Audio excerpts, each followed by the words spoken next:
ബഹുമാനപ്പെട്ട ഉസ്താദുമാരെ, എൻ്റെ പ്രിയ രക്ഷിതാക്കളെ, കൂട്ടുകാരെ, അസ്സലാമു അലൈക്കും.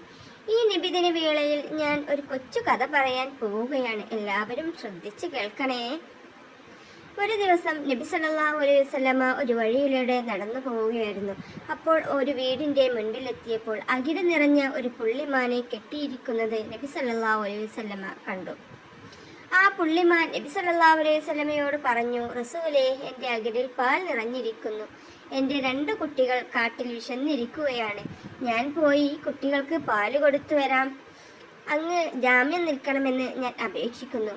നബി സല്ലല്ലാഹു അലൈഹി വസല്ലമ വീട്ടുകാരനോട് മാനിനെ അഴിച്ചുവിടാൻ പറഞ്ഞു.